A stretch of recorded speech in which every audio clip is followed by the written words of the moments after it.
안녕하십니까. 굿모닝 베트남 김현수입니다. 반갑습니다.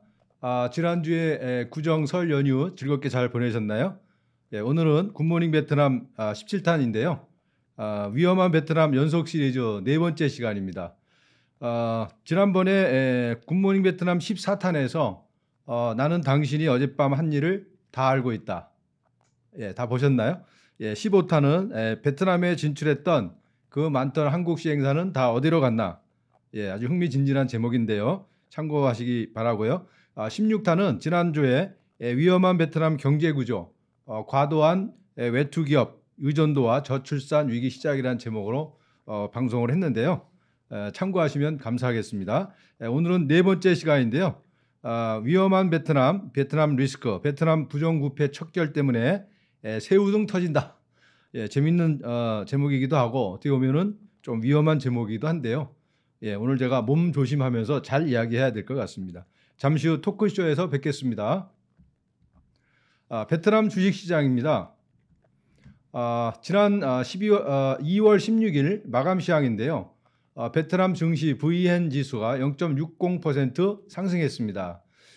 드디어 기다리던 1200고지를 달성했는데요.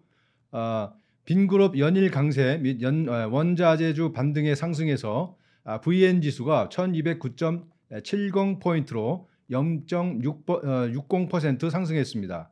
VN30 지수는 1224.54포인트로 0.61% 상승했고요. 하노이 HNX 지수는 233.04포인트로 0.13% 상승했습니다. 그리고 외국인 투자자는 4,010억 동 순매도에 들어갔네요. 6거래일 순매도를 일으켰습니다. 베트남 증시 탑 30 소식인데요. 2월 16일 금요일 매주 시황 마감 자료에 의하면 제가 거기다가 빨간색 도표를 씌웠는데요. 비에틴뱅크 베트남 산업은행 CTG 코드입니다. 무려 11.2% 상승했고요. 아래로 내려가시면 밀리터리뱅크 MBB 코드고요. 10.3% 상승했습니다. 제가 박스 처리는 하지 않았지만 그 위에 보시면 베트남 고무그룹이 GVR 코드인데요. 8.3% 상승했습니다. 중간에 박스 보시면 태콤뱅크 기술상업은행 TCB 코드인데요. 12.7% 상승했고요. 베트남 국제은행 VIB 코드인데요. 9.1% 상승했습니다. 제가 박스 처리는 하지 않았지만 태콤뱅크 그 바로 아래 띠엔퐁뱅크라고 TPB 코드가 8.0% 상승했습니다. 시장 아주 좋은데요. 아마 곧 머지않아 1300고지, 1400고지를 돌파하지 않을까 기대가 되고요. 응원해 봅니다. 베트남 경제시사 뉴스 시간입니다. 베트남 국제공동주식상업은행 VIB 코드인데요. 이번에 주주 현금 배당을 무려 1조 5천억 베트남동을 지급할 예정이라고 밝혔습니다. 베트남 인터내셔널 커머셜 조인트 스톡 뱅크는 2023년 총 세후이익이 8조 6,400억 베트남동을 예상하고요. 이에 따른 현금 배당을 1조 5천억 베트남동을 지급하기로 한 것입니다. 사이공 뚜엉틴 은행 사콤뱅크라고 하죠. STB 코드 은행인데요. 위험 대비금 감소로 세전 이익이 51% 증가했다는 소식인데요. 2023년 전년 대비 58% 감소한 3조 6,880억 베트남동에 달하는 신용위험 대비금을 설정했는데요. 이게 감소함에 따라서 9조 5,950억 베트남동의 세전 이익을 기록했습니다. 그래서 100% 연간 계획 달성을 했고요.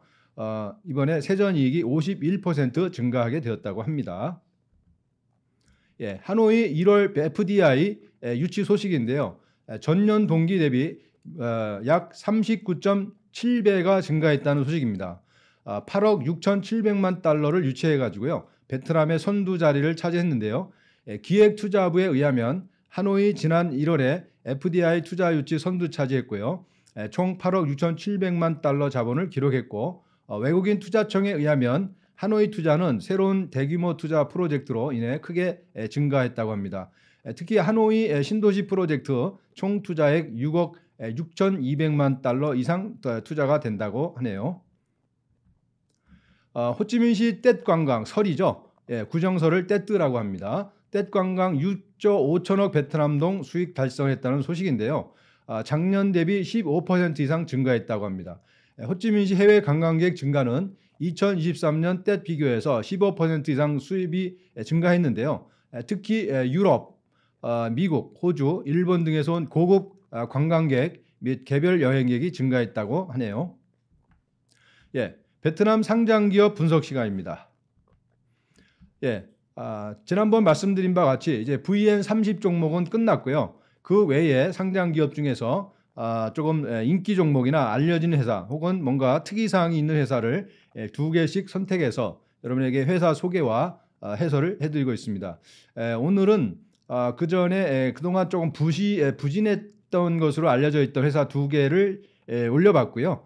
그래서 우선 노바랜드를 첫 번째 회사로 제가 해설을 해드리겠습니다. NVL 코드고요. 베트남 부동산 2위 기업으로 알려져 있습니다.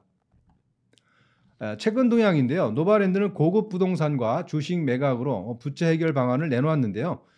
그동안 계속적으로 코로나19 직격탄을 맞아가지고 현금 유동성 문제가 제기되어 왔는데요.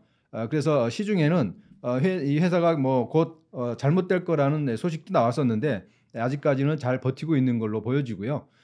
계속해서 내부 구조 조정을 하고 있는 것으로 보여집니다. 빈돈성 노바월드 판티엣 호지민시 1군 고급 주상복합 아파트 더 그랜드 맨하탄 사진 참고하시고요. 분양가 제곱미터당 1억 동 4,100달러 이상의 채권 보유자는 세대 선택권과 분양가 할인 혜택을 주기로 했습니다. 220만 주의 NVL 주식을 매각해서 회사 지분율을 19.49%로 낮아지게 되겠지만 여전히 최대 주주로 남게 될 전망이라고 합니다. 구조조정 후에 실적 회복 조짐이 있는데요. 지난해 4분기 순이익 3년 내 최고치를 기록했습니다. 2023년도 세후이익은 2,800만 달러, 목표 3배를 달성했다고 하고요. 비용 최적화, 부채 조정 등 효과로 인해서 2023년 4분기 세후이익은 전년 동기 대비 13배, 13배 늘어난 1.6조 동, 약 6,710만 달러를 기록해서 3년 내 최고치를 기록했다고 합니다. 그리고 지난해 12월 만기 도래한 주식 전환 등 기타 채무 문제를 3억 달러 규모 부채 조정에 성공했다고 하네요. 그리고 실적 회복 조짐에 있어서 매출 비중은 노바월드 호짬과 아쿠아시티, 팜시티, 사이공 로얄 등 대규모 프로젝트 분양 수익이 4조 900억 동, 약 1억 6,750만 달러로서 대부분 차지하는데요. 현재 구조조정이 80% 이상 진행된 상황으로서 최악의 시기는 지난 것으로 된다고 합니다. 노바랜드 세후이익인데요. 2023년 4분기 세후이익은 1조 6,423억 베트남동을 기록했고요. 세후이익은 2023년도 1년간에 6,847억 동 베트남동을 기록했습니다. 이거는 4분기 세후이익보다 줄어든 이유는 1, 2분기에 세후 손실이 일어났기 때문에 그것을 이제 감안해서 줄어든 것으로 보여집니다. 판매 앤 서비스 총 매출을 2023년도 4조 7,719억 베트남동을 기록했습니다. 이익 자산 부채 부분인데요. 2023년 12월 31일 현재 자산은 224조 3,762억 베트남동, 부채는 195조 8,744억 베트남동, 자본은 45조 5,018억 베트남동을 기록했습니다. 노바랜드 창립자 겸 회장인데요. 사진을 참고하시면 좋겠고요. 미스터 브이탄론 1958년생입니다. 축산업 및 수의학 학사고요. 미국 다트머스 대학을 졸업했고 HSB TUCK 경영자 MBA 과정을 졸업했다고 합니다. 1992년 수의의학, 화학, 물질 사업, 2007년 사료, 농장, 백신 분야, 아노바와 노바 부동산 투자그룹 합자회사로 재편했다고 합니다. 2022년 포브스 선정 베트남 최신 억만장자 4위에 등극했고요. 세계 1053위라고 합니다. 노바랜드 지난 1년간 주가 변동 추이인데요. 지난해 보니까 상반기에는 좀 저조했다가 점차 회복 추세를 보였고요. 이제 7, 8월 달에 아주 양호했습니다. 그랬다가 10월 달 들면서 폭락했고요. 다시 하반기에 들어서 회복해서 이제 그 유지를 하고 있습니다. 아래 보시면 3개월 주가 변동 추이를 보시면 계속해서 회복하다가 최근에는 평상 유지를 하고 있는 모습을 보이고 있고요. 마지막에 약간 회복세로 돌아가고 있습니다. 오늘 두 번째 회사는 베트남 항공 HVN 코드인데요. 역시 베트남 항공도 그동안 코로나19의 직격탄을 맞아서 계속적으로 그 구설수에 좀 올랐고요. 내부 구조 조정 및 회사의 어려움이 계속적으로 시중에 나왔는데요. 베트남 정부에서 최근에 회사 살리기 작전에 나선 것 같습니다. 하여튼 1956년 베트남 정부 5대 운항, 1976년에서 80년 아시아 국제선 운항, 1989년 공식 국영기업 전환, 1993년 국가 규모로 정식 설립되었습니다. 1996년도에 항공 여러 회사가 통합돼서 베트남 총리가 지명하는 관리위원회가 감독되었고요. 최근에 2019년 9월 미국 FAA 레벨 1 취득을 했고요. 2021년 미국 직항 운항, 2020년 스카이트랙 코비드19 최고 5성급 안전 인증서를 취득하기도 했습니다. 최근 동향인데요. 2023년 세계 최고 항공사 탑 10에 선정됐다는 소식입니다. 미국의 글로벌 수화물 보관 서비스 업체인 바운스 선정한 2023년 세계 최고 항공사 탑 10, 전 세계 62개 항공사 중에 선정된 것인데요. 최근에 항공편 취소율이 0.02%로서 가장 낮은 점이 많이 반영이 됐다고 합니다. 최근 동향인데요. 여객 운송 확대 및 운항 효율성 극대화를 위해서 운항 일정과 유형별 항공권 다양화 등 통해서 좌석 점유율을 늘릴 방침이라고 하네요. 지난해는 떤선역 국제공항, 노이바이 국제공항 등에서 과부하에 따른 연료비 추가 지출과 운항 지연 등으로 약 5천억 동의 추가 손실을 봤다고 하네요. 최근 동향 계속입니다. 2023년 매출 38억 달러 30%가 상승했다는 소식인데요. 코로나 이전 수준의 약 94%를 회복했다고 합니다. 세후 손실은 아직도 2.3억 달러에 달하고요. 적자폭은 50% 줄어들었다고 합니다. 대대적 구조조정 지속을 하고 있고요. 수지 균형 유지, 적자, 자본 잠식 해소 목표고요. 작년 4분기 매출은 전년 동기 대비 24% 증가한 24조 동 약 9억 8,260만 달러라고 합니다. 온라인 항공권 구매 시 무료 발권, 더블 보너스 마일, 더블 적격 마일 등 모든 국내선 및 국제선 항공권 가격에서 5% 할인인데요. 최근에 2014년 12월 31일 말까지 구매하고 출발하는 항공권에만 적용하고 성수기는 미적용된다고 합니다. 참고하시기 바라겠습니다. 또 최근에 익스피디아 플랫폼에서 항공권 구매가 가능하게 됐다는 소식인데요. 세계적 온라인 여행사 익스피디아 그룹과 확장, 양해각서 체결을 했고요. 고객 경험 향상, 시장 범위 확장, 수익 증대 위한 상호 협력, 좌석 실시간 가용석, 요금 조회 및 예약 진행이 가능하다고 합니다. 연도별 세후이익인데요. 그래프 참고하시고요. 보시면 아시겠지만 코로나 직격탄을 맞은 여기에 그 증표가 나타나는데요. 2020년에 이제 급 하락했다가 더 좀 내려갔죠. 21년도. 그랬다가 22년도에 조금 회복했고 2023년에 많이 이제 회복한 추세를 이제 보이고 있습니다. 아마 금년에는 더 회복되지 않을까 그렇게 추측이 됩니다. 이익 자산 부채 부분인데요.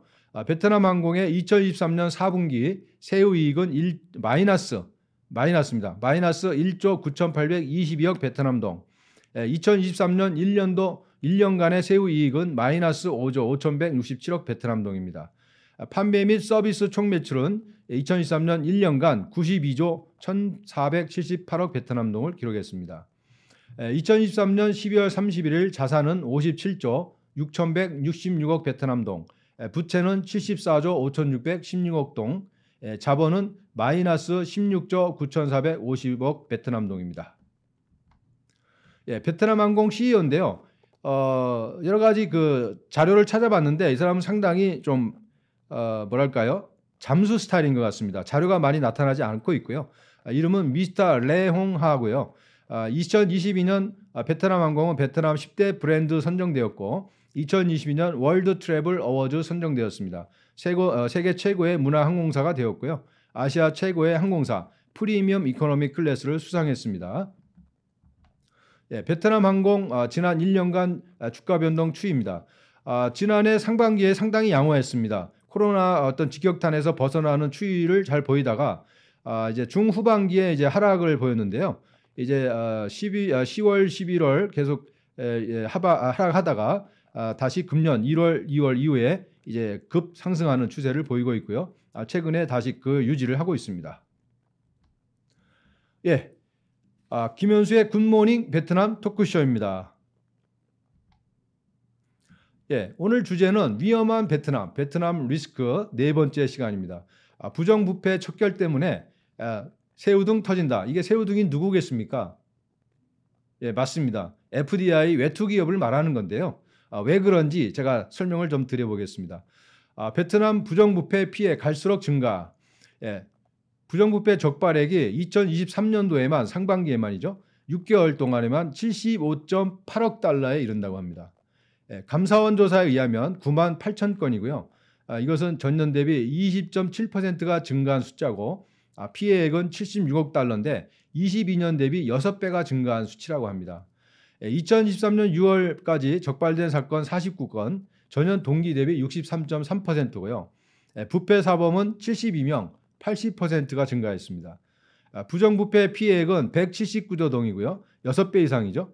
증가했고 상반기 9만 8천 건 조사됐고 부정부패 사전조치 공무원이 2만 6천여 명 인사조치를 했다고 합니다.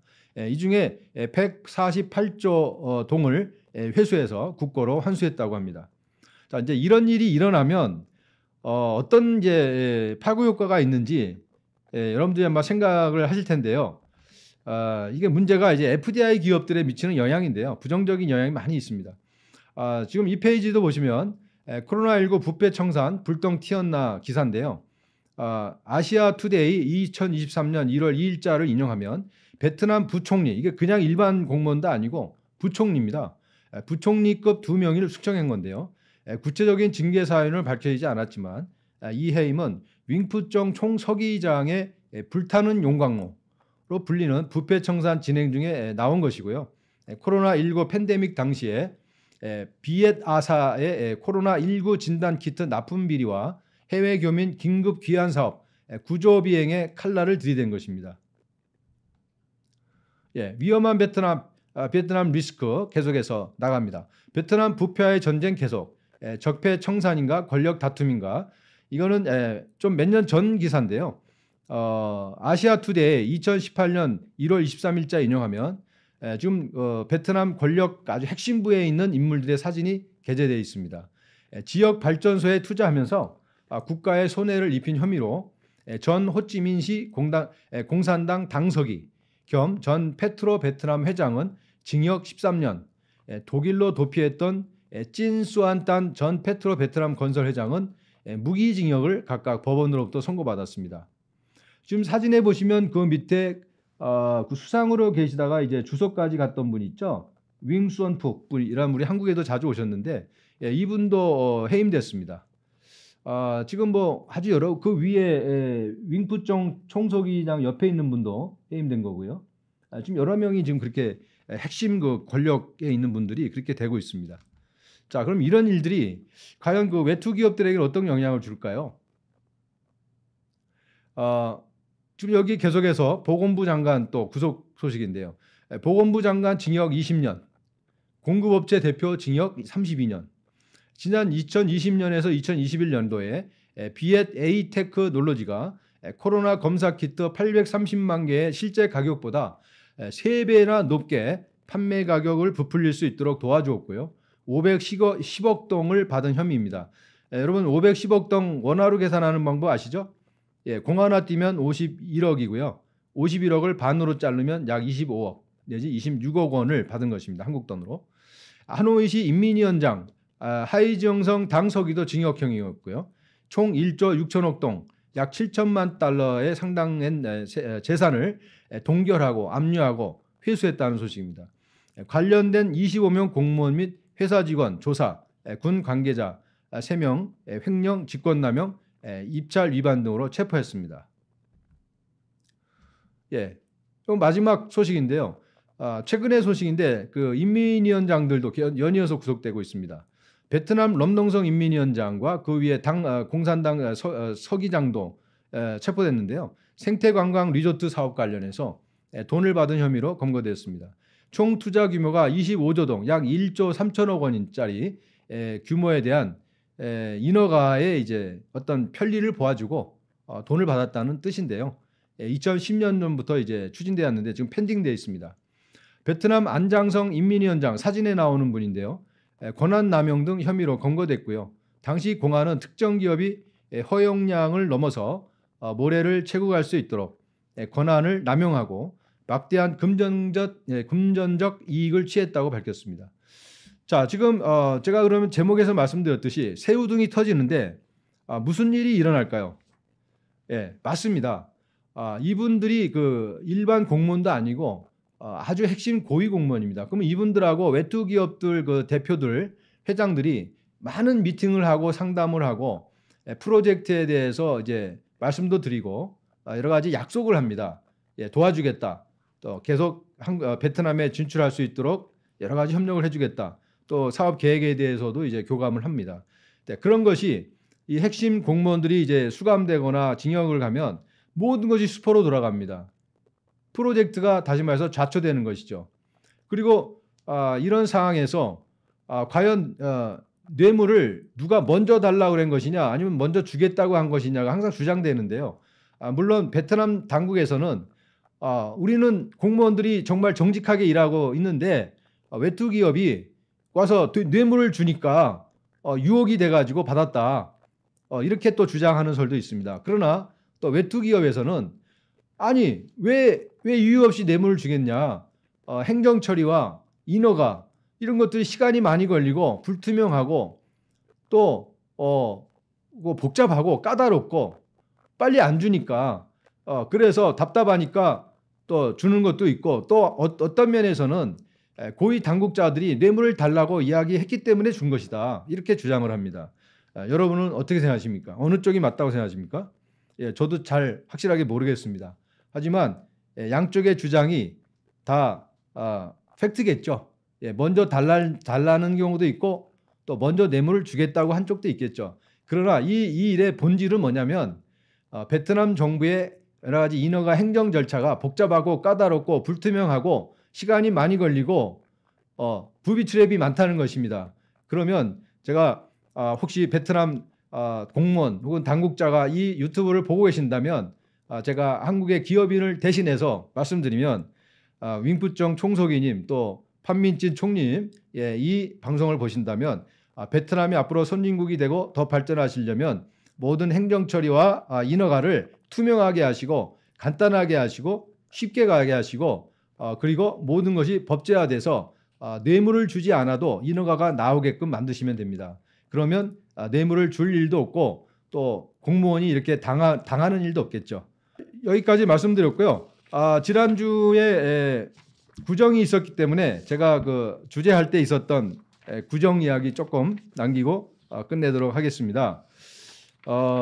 제가 호찌민에 주재할 때 그 화양놀이, 그 구정 때 화양놀이가 굉장했는데요. 제가 그 모 호텔에 윙회 스트릿의 그 호텔에 있는데 밤에 잠을 자다가 깜짝 놀랐습니다. 막 전쟁이 난 줄 알았어요. 막 호텔이 막 뻥뻥 소리에 막 흔들리고 창문이 흔들리고 화양 연기가 나오는데 질식해서 죽는 줄 알았습니다. 과거에는 그래서 이 화양놀이를 통해서 구정 때 어떤 악한 세력을 쫓고 행운과 복을 불러들인다는 그런 그 행사가 많이 있었습니다. 근데 요즘은 그 행사로 인해서 많은 인명이 피해가 있었고요. 사망하는 경우도 있고 그래서 이제 금지된 걸로 아는데요. 또 어떤 면에서는 아쉽기도 합니다. 그리고 또 설날이 되면 베트남에서는 세뱃돈이라고 리시라고 하는데요. 빨간 봉투에 돈을 넣어서 윗사람이 아랫사람들 혹은 회사의 대표가 직원들에게 전달하는 그런 풍습이 많이 있었습니다. 그래서 저도 그래서 직원들한테 그 세뱃돈을 많이 줘봤는데요. 그래서 자녀들의 어떤 직원들의 건강과 행운, 부여를 이제 기원하는 그러한 풍습이었습니다. 그리고 나무 선물을 많이 줬는데요. 감귤나무를 많이 줬습니다. 귤이 이제 황금색이지 않습니까? 그래서 그 번영과 행운, 부유와 건강을 기원하는 뜻으로 감귤나무를 많이 선물하는 풍습이 있고요. 또 제가 그 통으로 이제 임대했던 우리 회사의 건물 주인이 와가지고 수박 선물을 저한테 준 적이 있는데요. 이 수박 또한 설 때 주는 선물로 그렇게 풍습으로 부와 번영과 행운을 기원하는 그러한 풍습으로 자리 잡고 있습니다. 그래서 베트남은 1년 중에서 가장 뭐랄까요? 큰 명절이 설입니다. 그래서 거의 뭐 한 달씩 일이 잘 안 될 정도로 다 고향 가고 근무도 안 하고 있는데 요즘은 한 2주 정도 가는 것 같습니다. 베트남에 계신 우리 현재 주재원, 교포 여러분들 아마 근로자 여러분도 아마 이번 설을 거기서 세셨을 텐데요. 예, 또 외지에서 근무하느라고 수고가 많으셨습니다. 자, 오늘은 여기까지고요. 다음 주에 찾아뵙겠습니다. 감사합니다.